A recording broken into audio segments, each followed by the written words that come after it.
Hey, what's up? So if you want a better life abroad and want to stop spinning your wheels, keep watching this video.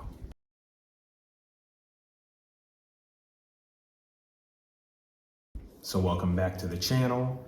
If you're new here, our family talks about moving abroad. We've been living abroad for 4 years now. And today we want to talk about distraction and how to overcome them so that you can live abroad as we have, right, Dad?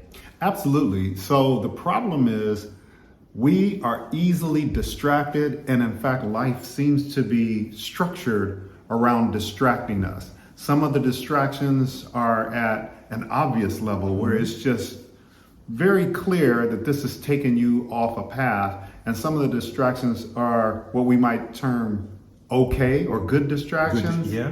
And you got to really watch out for the difference between the two. And what you want to do is just totally stop. I'll give you a story.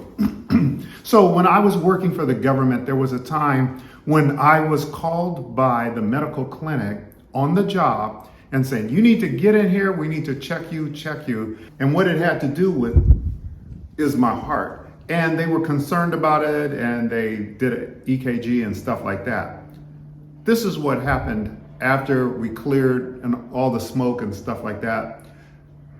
Mr. Bradley, consider stopping these things. What were those things? Yeah, those things are like eating ice cream, eating pizza every day, eating so much red meat. So you stop things before you try to start things. So it's a clean slate. Yes, clean slate is so critical. And so I think what happens is that we as people think we can get away with retaining what we're doing, but it won't work. You gotta it's like if I take my hand, you have got to receive something new, you've got to let go of what you currently got. Right. And so those distractions that we're talking about, if someone's trying to move abroad, they might be being distracted by, well, let's see here, the NBA finals finished, then there is Beyonce and Jay-Z got some concert, or there is this concern over the Epstein files. There's all this stuff in the news.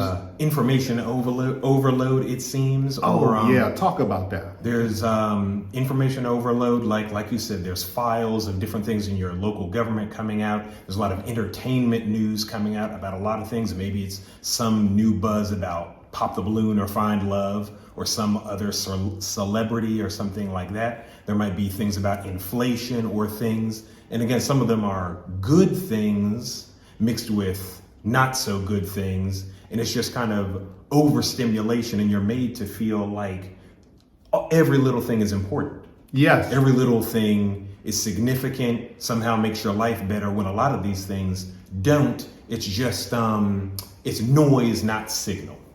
And we suffer from this thing that I've heard you talk about, FOMO, fear of missing out. Yeah. So we want to hang on to these things because we're fearful that if we're not up to date on them, we've missed out on something.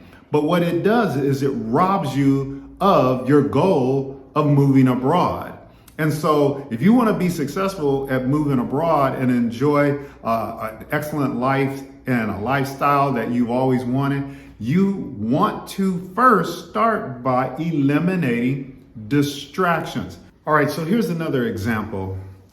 So we used to have a dog, a boxer, and her name is Jada, and we each take her for walks, and everything's going fine. The dog is getting exercise, we're getting bonding, getting that love passed between each other, and then all of a sudden, we're on the walk, and lo and behold, a squirrel runs by. It's like, squirrel! Yep. And so the dog gets all distracted and needs more training, right?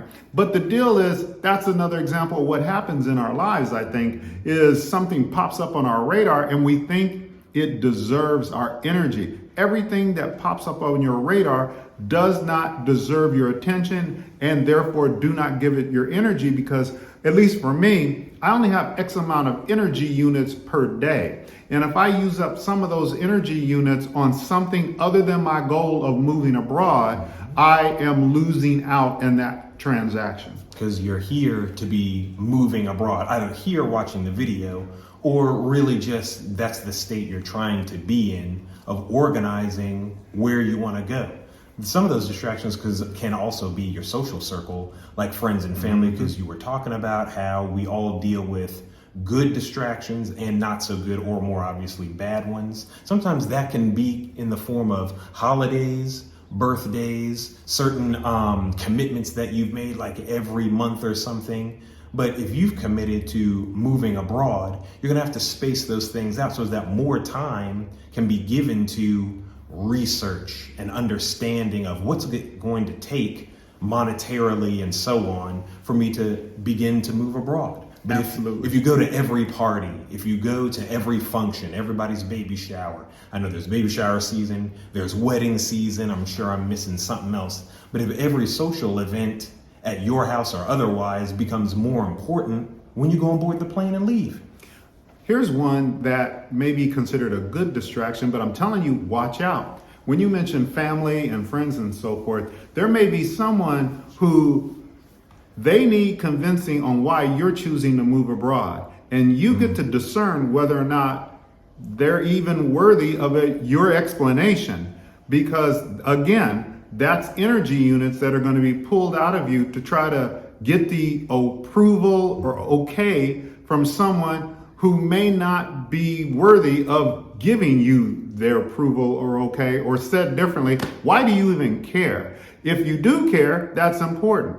All right. But if you realize you take a step back and you say, you know what, their opinion doesn't matter. So I'm not going to waste my energy doing that. And that's total. All of this is important because when you say no to distractions, you're able to say yes to moving abroad. And also when you make it's inside of you. When you make your commitment, then what we have found is, and this could be a commitment on anything, but we're talking about moving abroad. Then what happens is we have found the environment or life starts passing before your eyes things that are going to help you to accomplish your goal. But if you don't have full commitment, you're not even going to recognize those things. Yeah, because sometimes we don't see the opportunities. I think Lao Tzu or some philosophers said opportunities multiply as they are seized. And you made me think about like when one has the opportunity to buy a Mustang. We owned a Mustang for a while. After we took that opportunity, you know what else we saw? All Mustangs on the road, or not all, but we started noticing all different generations of Mustangs. They were always there, but now we're a Mustang owner. And because we committed to that, now we can see, look at all my fellow Mustang owners who understand how well it drives, or the gas mileage, or the other amenities and benefits of owning a Mustang over another model or something like that. Now we have things that we're talking about with other people. Now I'm seeing, what does my Mustang need? What kind of tires? What kind of oil? Like my mind is flooded with ways to maintain my Mustang versus my Corolla or anything like that. I'm focused or not distracted by any other model because I'm just focused on the Mustang. So it's the same thing with moving abroad and research, amenities, logistical things, of course, mindset. If you didn't pick it up, this whole video is mindset. That's the bedrock of this whole thing. So cut out all those news distractions, media distractions, social distractions. That was really good, Dad. That people's opinion can be a distraction. I know I'm just repeating, but all the other things are more external and physical. They can't hurt you. Sometimes friends and family's opinion of the decision you're going to make can be a distraction more so than the other things because you can be distracted by caring too much about what they think. Yes. And what you want and what you desire is the paramount thing. So make sure that remains in front of your face. The thing is, why you're moving drives all of this. Why are you moving abroad? There you go. Because when you have a foundational why that's solid, that will help you to then say no to the distractions. And I think what happens is people don't take the time to really flesh out their why. I mean, like asking yourself 5 times, why are you moving, to try to get through the layers of the onion so that you get to the core on what is important to you with regards to moving abroad. It could be as simple as you want to get off the hamster wheel and you want to be more creative, so therefore you get off the hamster wheel.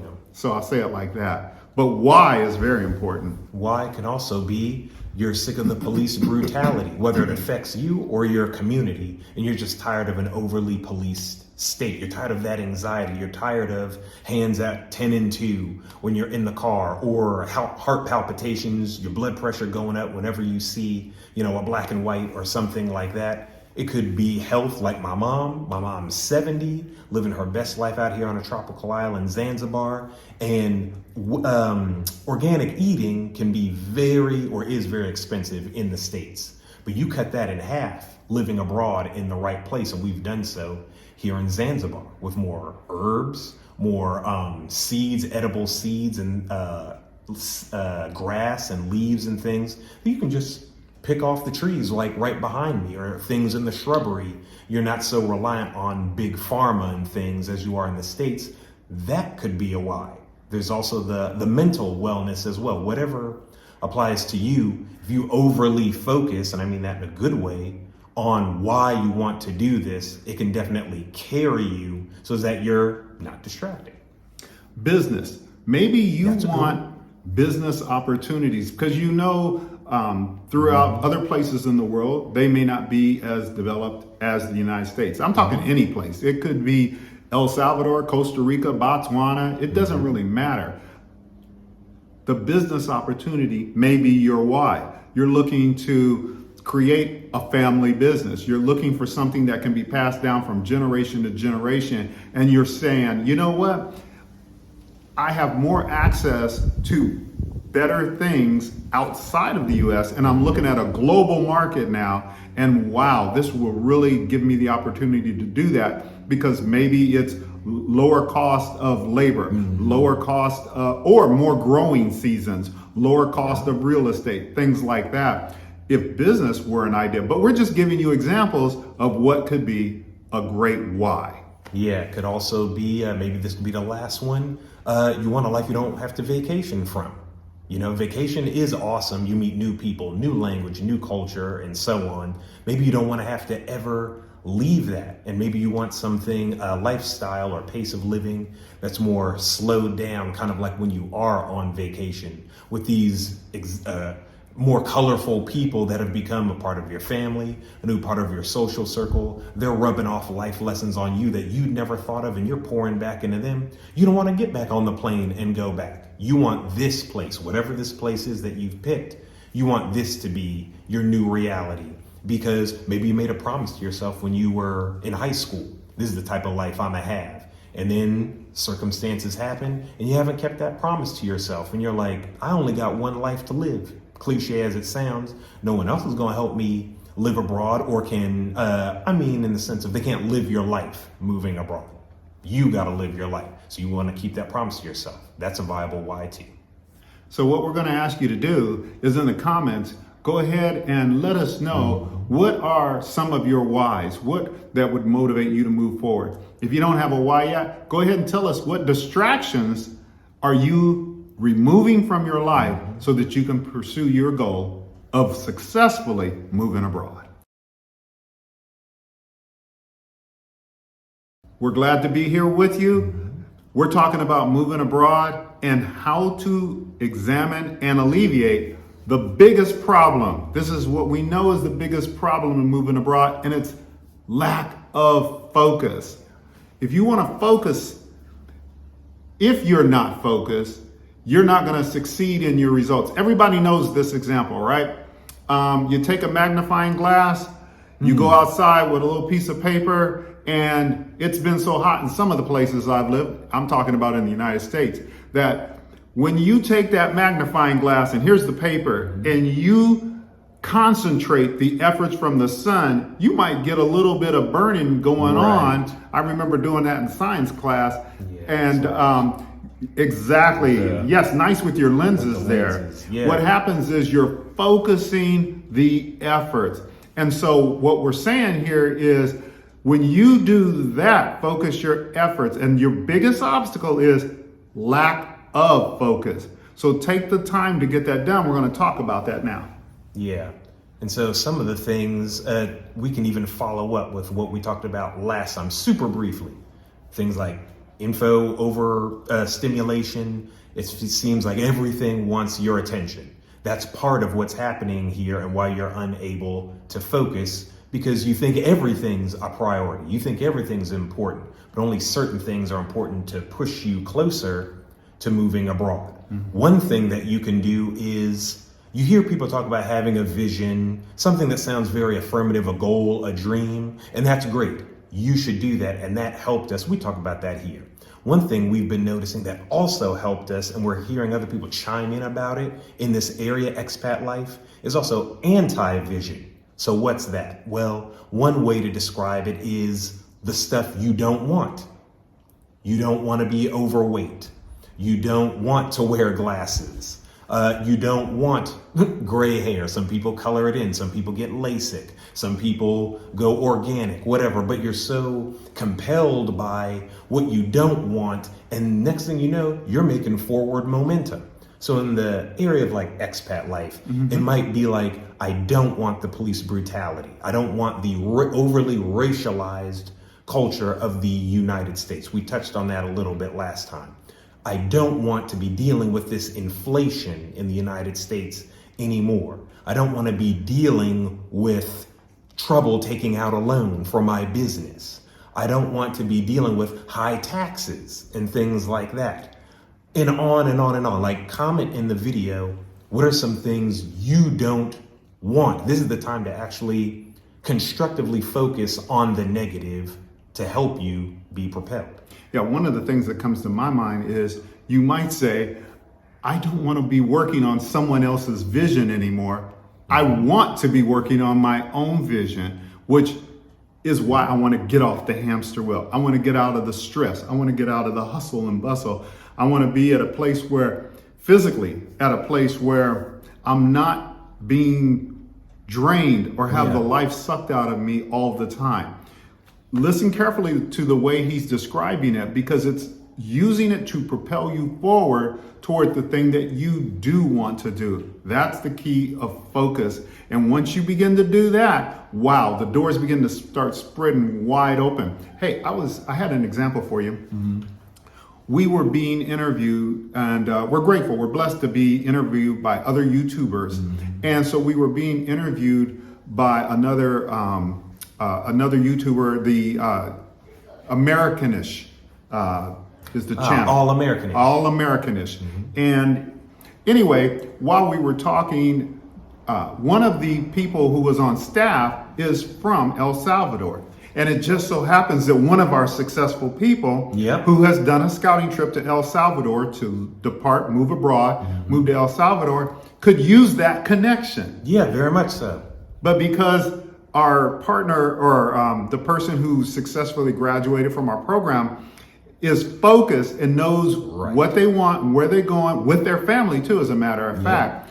Therefore, when we hear something like that, we can go get that connector or networking information, share it with them, and it helps move them forward again. She's better positioned. Absolutely. Like, she's ready because she just got back from her scouting trip just a few months ago. It's top of mind with her and her family, from health, monetary, occupation, entrepreneurship, lodging, unit. That's all that she's thinking about. And so it's like just the perfect pitch for you to give to her, because she's not worried about retirement. She's already retired. She's not worried about, what did they say and what's her local government dealing with. She's not concerned with that. She's just entirely focused on what's awaiting me in El Salvador. Oh, the Bradley family have a new connection for me. When can I call them up? Isn't that beautiful to be able to have it is. That privilege of, like, I'm arms wide open. I forgot who that band was saying that. Your arms are wide open to everything that's going to push you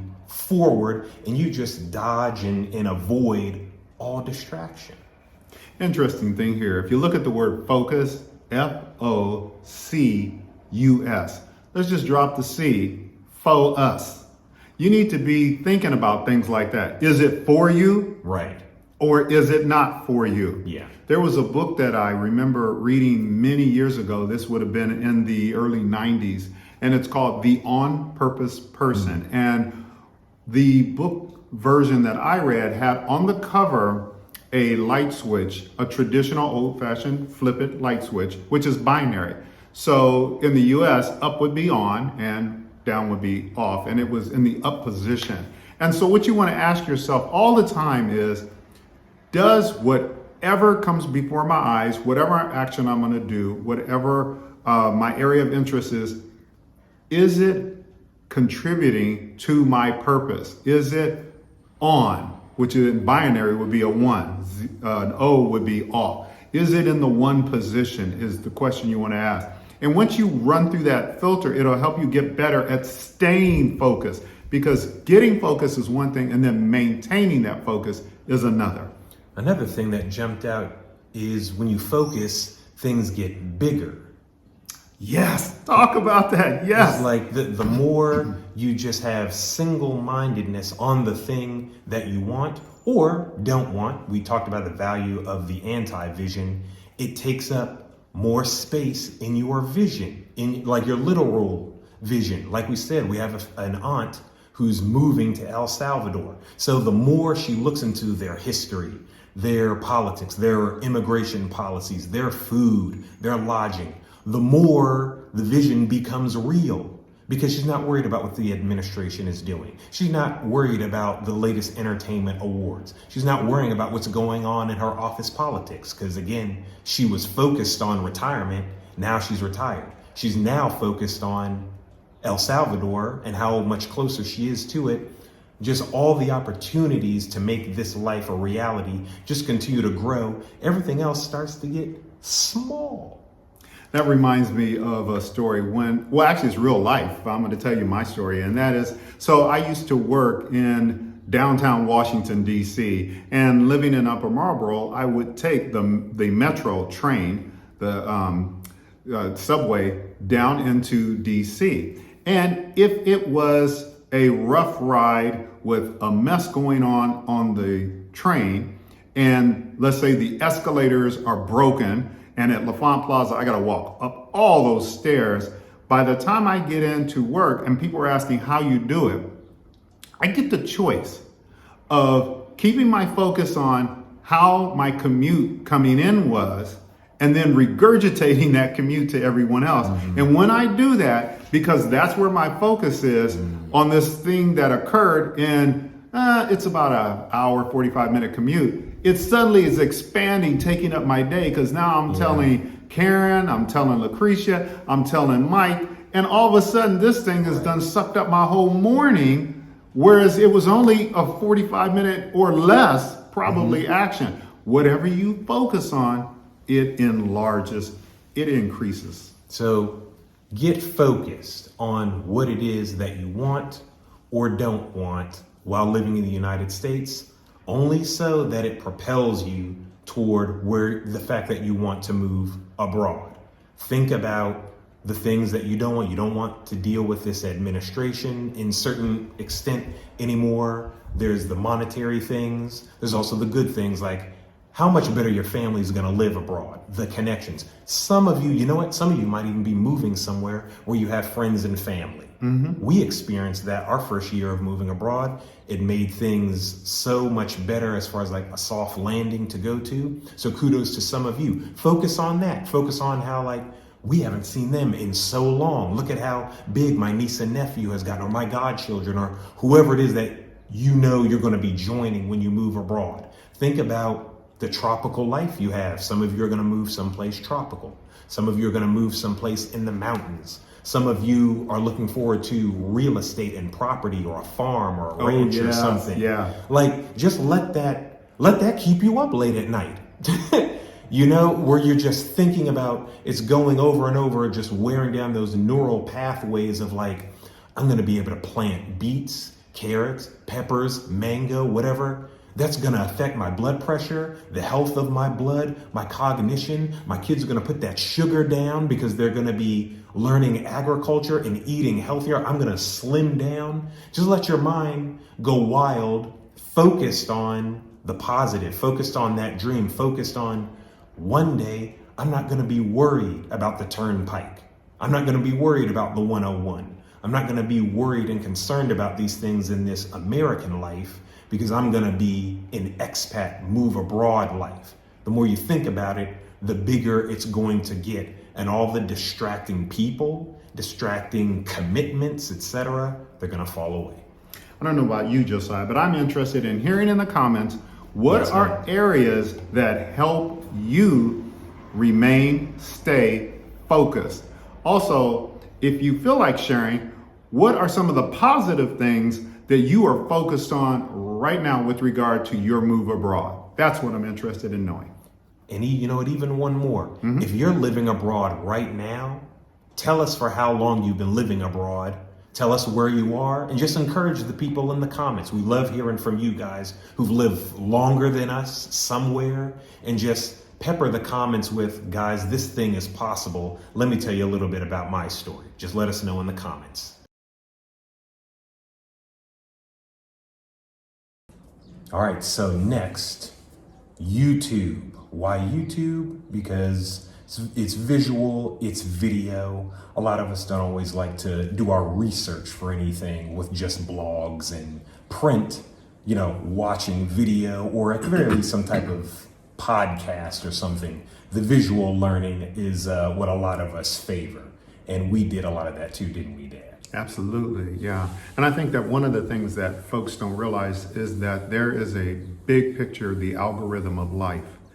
And by the algorithm of life, what I mean is there's this thing, I forgot what it's called, but if you're going to go out and purchase, let's say, a red Ford Mustang, nice convertible, while you're waiting on the delivery of it, all you're going to see is Mustangs, and probably you're going to see some red ones. And the reason why is because the algorithm of life, now your mind is open to looking at those things. And so in a positive sense, I don't mean this in a negative way, you're looking for if you're a do-it-yourselfer, you're looking for information that pertains to your move. And by funneling through the algorithm of YouTube, you can receive information only that you're looking for.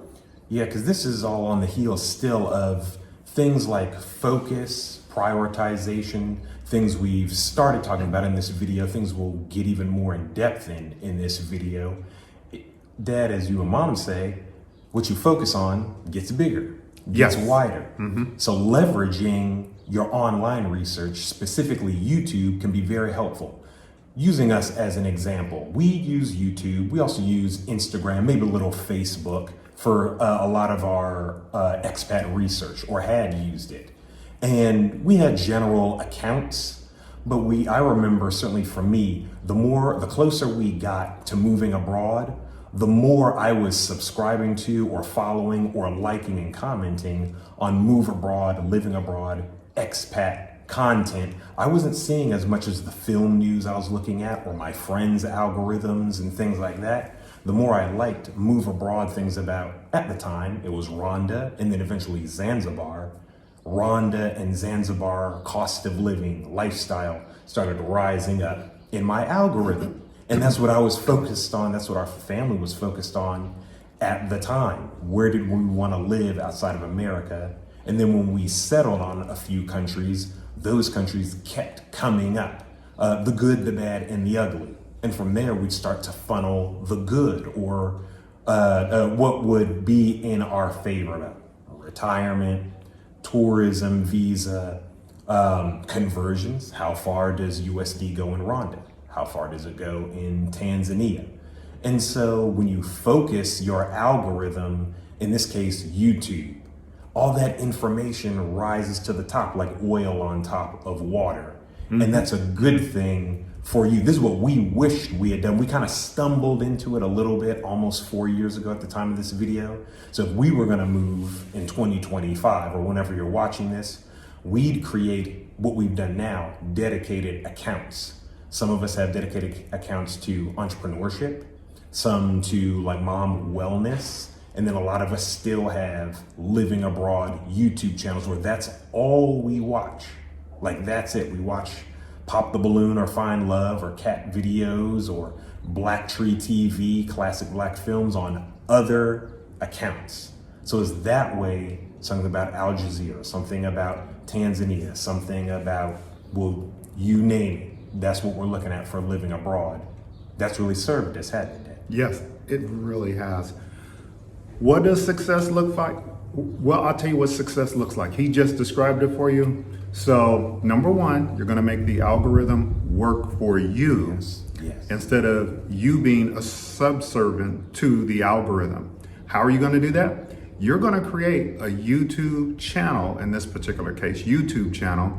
And are you going to do any posting on it? No, you're not going to do any. Don't even worry about that. The purpose of this channel is so that when you do searches, like Josiah described, of the aspect of travel, moving abroad, countries you're interested in, that channel will receive only those types of YouTube videos and shorts, as a matter of fact. That's fine too. So what it does is it'll really like 10x what you're seeing in terms of specific, focused information. And that's what success looks like. Don't worry about posting. You're not going to post anything. It's just a channel for you to receive mail in, I suppose. Right, I know that's definitely helped you and Mom, because I'll get on, our Awaken with Mark channel. That's like our family travel research, as well as where we happen to post.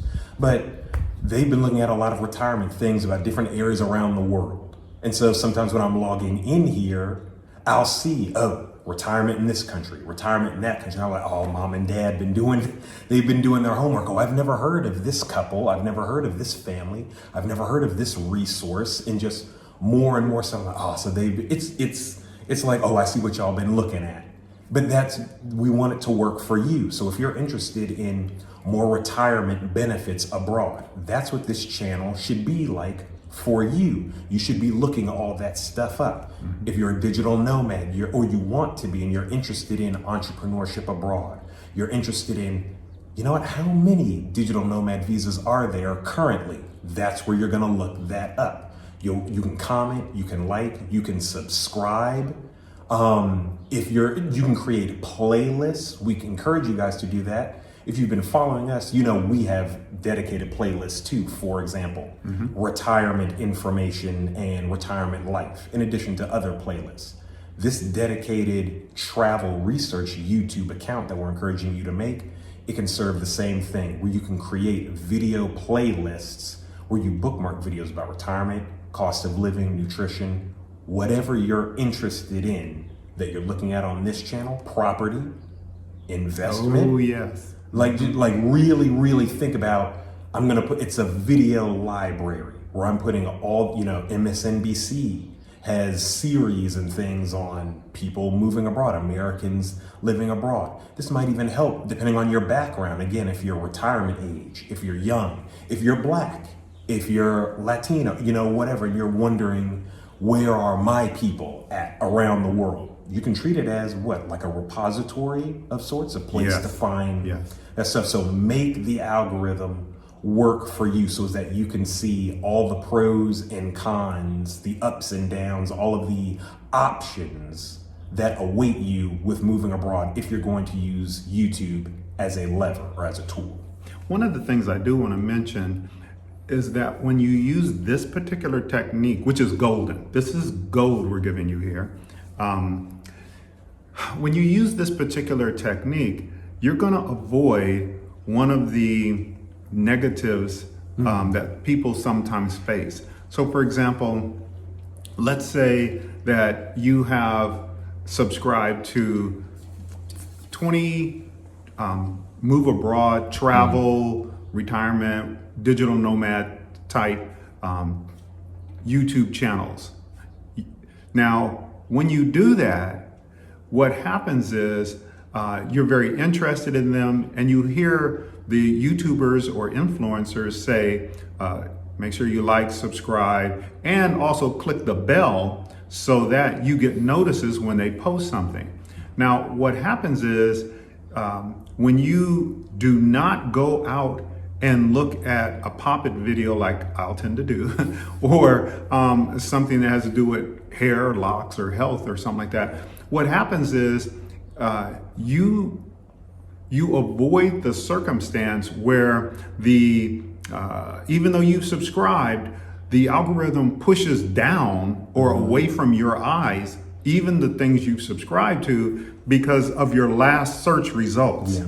And so you avoid that problem. People have this term that they use called shadow banning, of which we've heard it explained now from some very prominent viral YouTube extraordinaires. There's no such thing as shadow banning. What happens is you're not focused as a recipient, and because you're not focused and you're interested in wine and everything else, that's what the algorithm's feeding you. Even though you subscribed and clicked the bell for those other things, the algorithm doesn't know. It thinks, well, maybe you've kind of flip-flopped and changed your mind. Right. So that's one of the things that I just wanted to speak to, and hopefully that will be helpful to you. Yeah, so as we wrap up this section, do that, create a dedicated YouTube channel. Google can show you how to set those things up, and just begin following a handful, maybe 5 or so channels or something, and get used to commenting, get used to liking, so that they, what are you interested in about retirement, about whatever, they'll answer you back. We answer you guys back all the time. And you can also, lastly, take this principle when you're ready.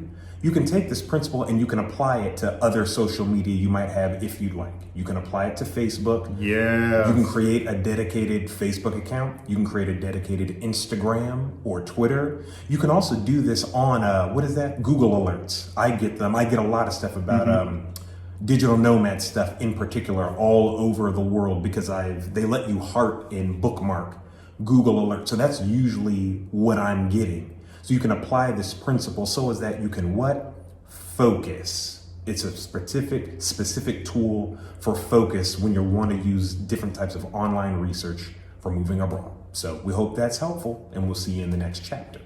Yeah.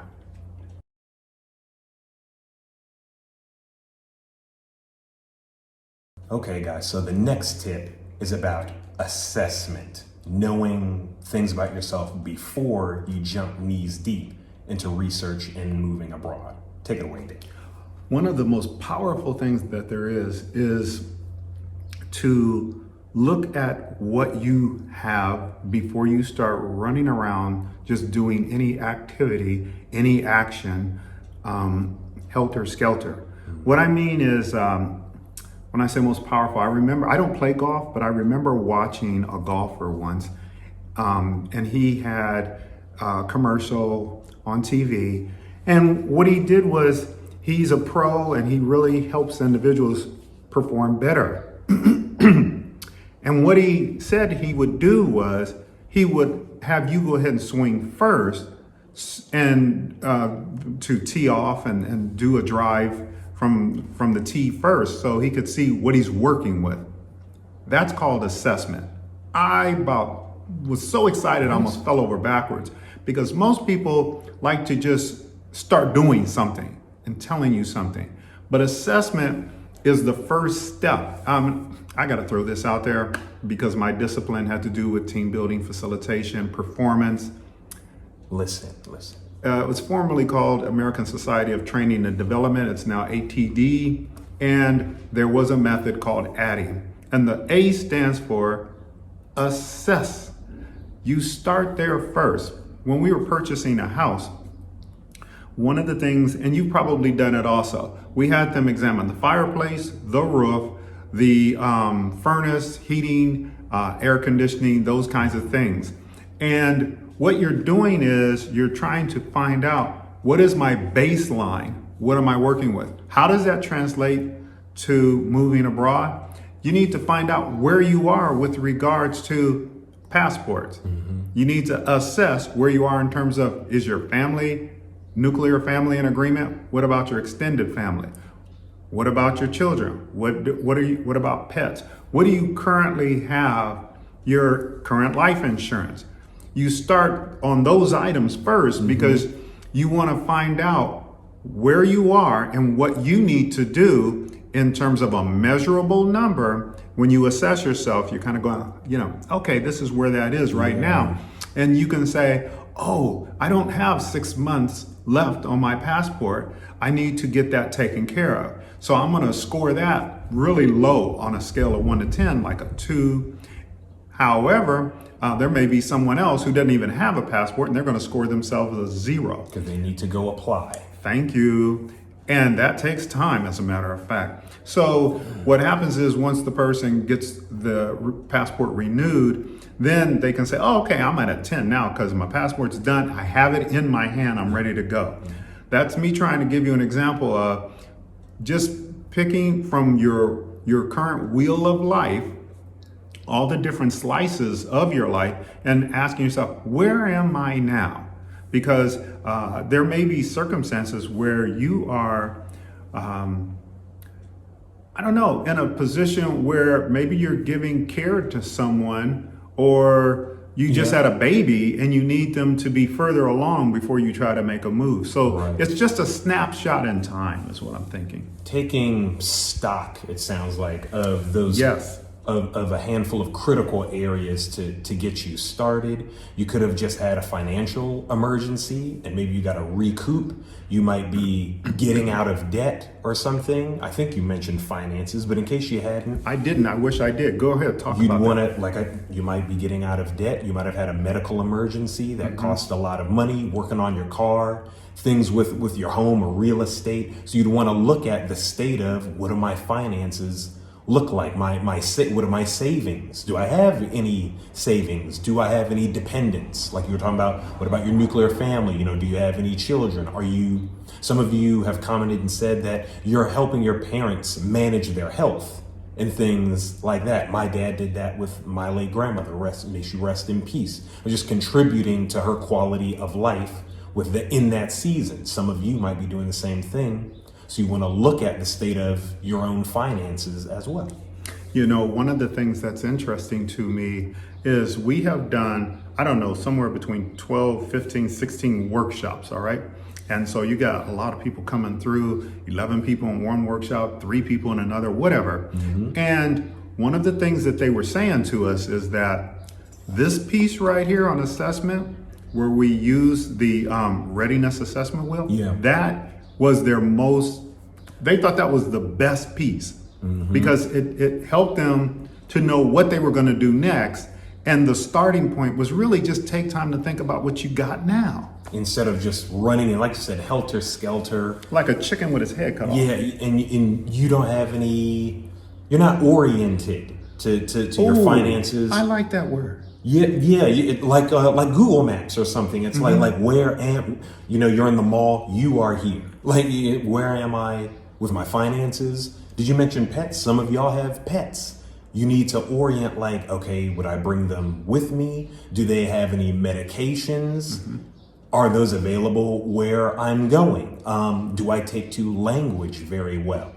Or do I need to be someplace where it's straight up English, which is totally fine, but you've got to take the time to assess your quality of life right now in order to project, well, what might it look like elsewhere versus just projecting that, well, they'll just have whatever I need, because that may not be the case. That's assuming you get there, because remember, get your passport. Y'all can't go nowhere without your passport. That's one of the first things you need to assess.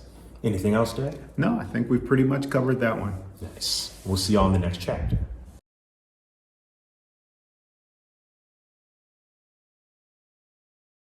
All right, guys. So the next tip, lifestyle. What type of lifestyle do you live now? And more importantly, what kind of lifestyle do you want to live abroad? What you got, Dad? Let me tell a story first. And that is, one of the jobs that I had was to help federal employees who were in the middle of their career. So these are 40-something-year-old individuals who were interested in moving to another federal job. Okay. And it might be at another federal agency. So it meant helping them with writing resumes, doing interviews, doing knowledge, skills, and abilities, KSAs, things like that. Good stuff. And it shocked me to learn that people spent more time planning a 2-week vacation than they did to decide where they were going to work for the next 5 years, 10 years. the rest of their career, 20 years or something like that. And I think what it is people need to understand the importance and not avoid what they want. What do they want as a lifestyle?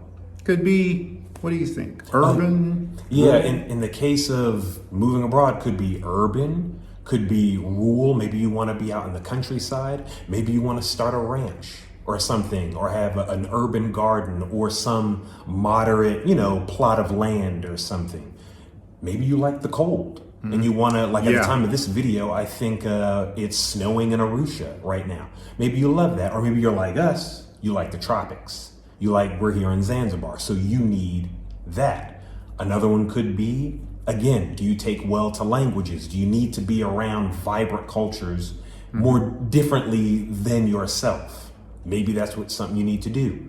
Is there a lot of the equivalent of Sam's Club, Costco, Trader Joe's? Do you need a little bit more infrastructure, Wegmans, Whole Foods? Do you need things like that? Or do you like what I've gradually come to like, being in the market with all the fresh produce out, and some of the things are a little rough around the edges and you're haggling and things?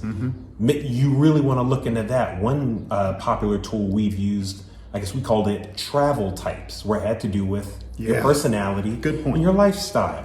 One person, like a neighbor of ours, we refer to him something like a daring Dan.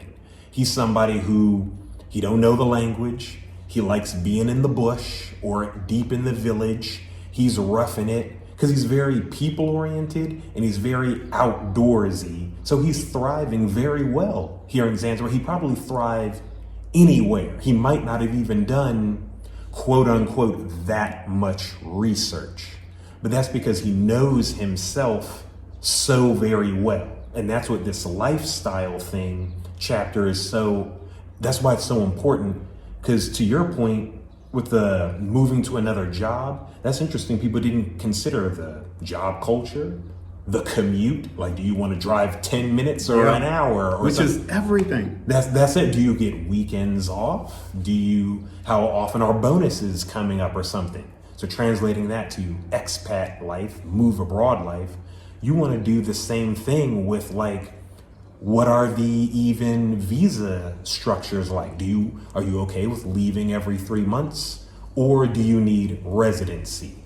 Or do you need, getting maybe a little ahead of myself, citizenship? But you need to know what type of lifestyle you want to have. Do you want to be like king or queen of the nomads, where you're like, man, I'm leaving every 3 weeks. I don't care. I'm gonna just have a little satchel or something with a toothbrush and some underwear, but so long as you know, that'll make your lifestyle that much better. What else you got? When we've sat down with individuals just the other day in the food court, they enjoyed leaving a particular country so that they could go visit other countries when they had to make that visa run. Yeah. And the visa run is when you don't have residency in a country or investment or whatever, financial something or other.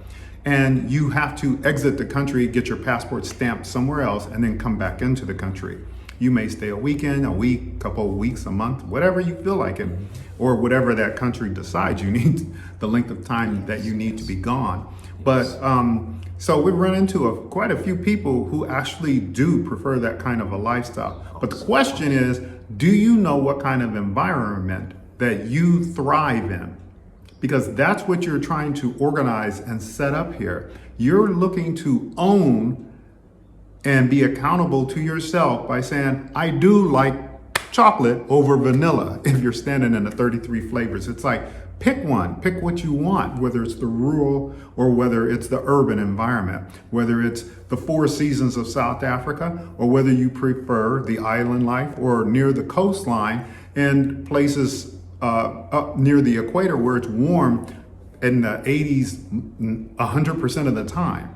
So at least know yourself. When I was a kid, I had a fish tank, 10-gallon fish tank, and I had different tropical fish in there. And I'd come home from school, and ever so often, one of the fish had jumped out of the tank because I maybe didn't have a cover yet because, I'm paying for this stuff myself.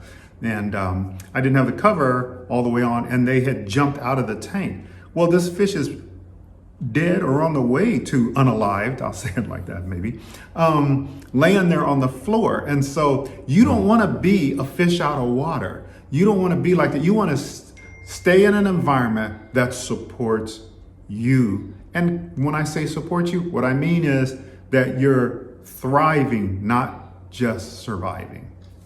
So it's very important. We want you to know, what lifestyle are you looking forward to when you move abroad so you can stay abroad, all right?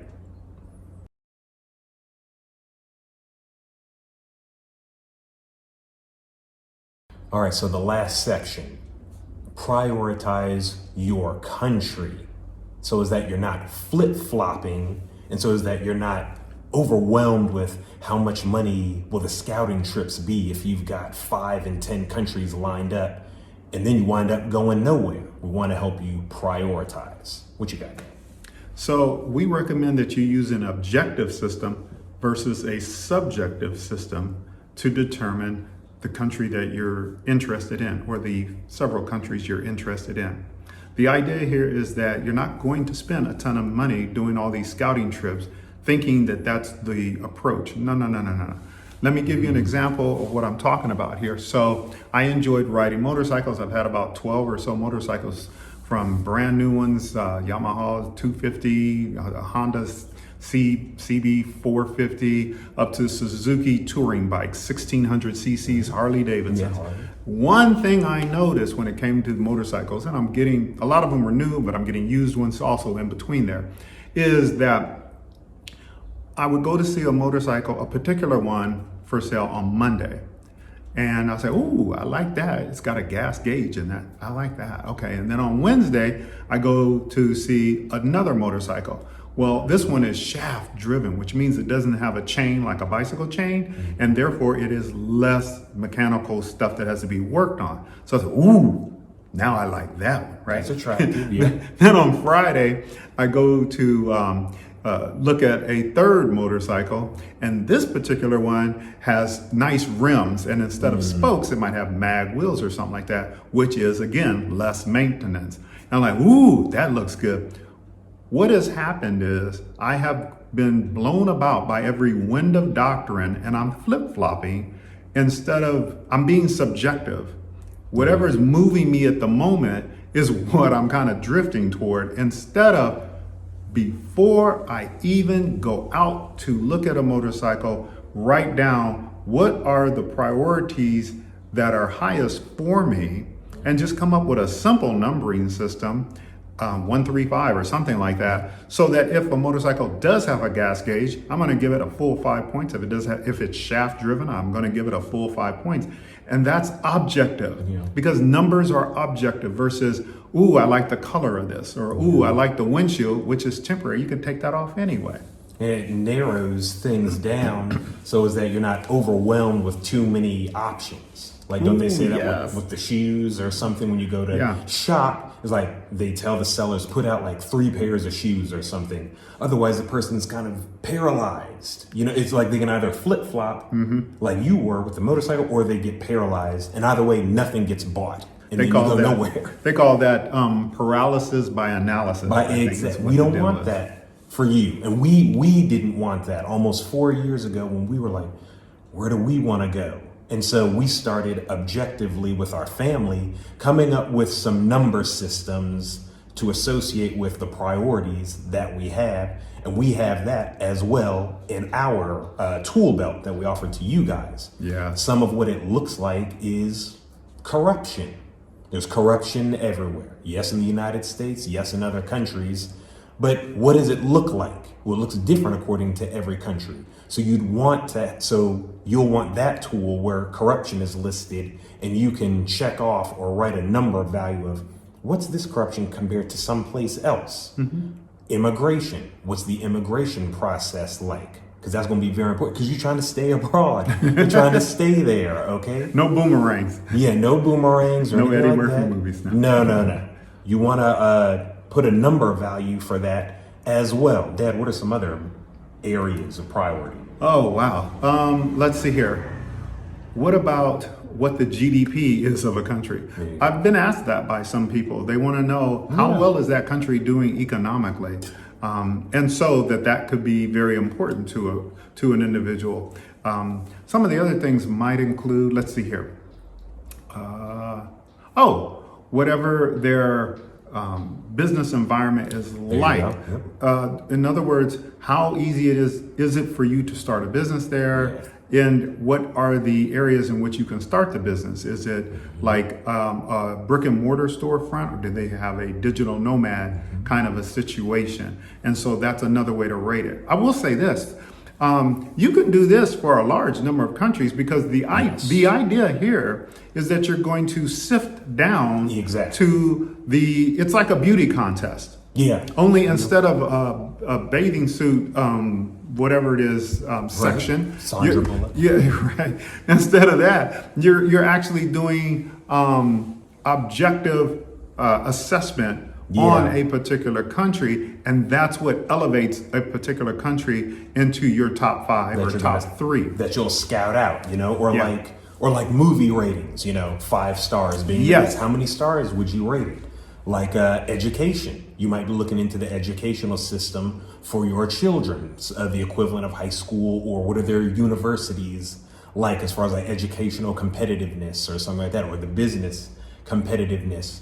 Infrastructure might be on there. Oh yeah. Daniel talks about that a lot. Yes, he talks about that a lot. The paved roads, the energy, the electricity. That might include things like load shedding. Does the country have load shedding, times where water or electricity is off? And you'll want to apply objective number values to those things, so that your ideal handful of countries rise to the surface. Those are the places you should strongly consider scouting.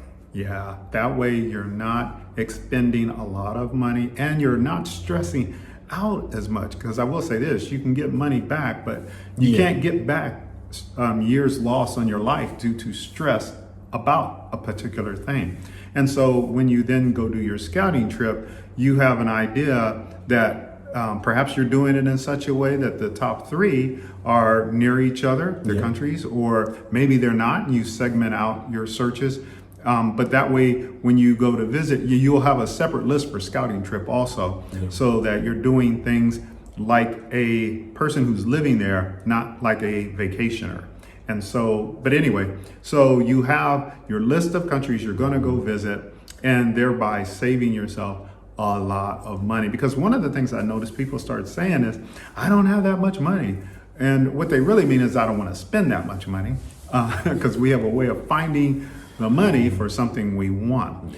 But that country rating system that we offer, it really helps get you on the way. And so that's another one of those critical areas that can help a person to really successfully, and as you said earlier, have a sustainable move abroad, which means you're not coming back to whatever your origin country is. If it's America, you're not throwing up your hands in the air and saying, I give up. I can't take this anymore, because you did a thorough job and you covered as many bases as you can. Can you cover all bases? No, you're not going to be able to cover all bases. And that's another thing. Give yourself permission to be flexible, to perhaps move to somewhere else. You might say, well, I don't want to do that. Well, I'm saying give yourself a little grace, as you would say. Because one of the things we found out, and we surveyed over 15, 16, 17, 18 expats. These are people who've moved abroad to various countries all up and down the world, all right? And they're good at it. Yes. At living abroad for good, And one thing we did not ask them, but when we researched their answers and went back and looked, we realized whether the people we interacted with who were expats, they tended, like 90% of them were not in the original country that they had moved abroad to. They had already moved. It was a pattern. They'd stay someplace for a while, maybe for 2 to 5 years or something. Next thing, they were living somewhere else. And that happened to us. A lot of you have followed us since we lived in Rwanda. And we were there for exactly 9 months, or, basically a year. Then we took this investment opportunity here in Zanzibar. Who knows where we'll be next? people tend to move, and you can apply that to the States as well. Most of you watching us from the Oh, States. yes. A lot of people moved around either to different states or just to different cities. We also did both. We were in different cities in PG County. Then we moved to Southern California. Yes. You know, and so people, you go where you're treated best. You go where you thrive the most. You go where you're feeling your best. So a country rating system of prioritizing your top countries objectively with numerical values, think of like a 5-star rating system or something.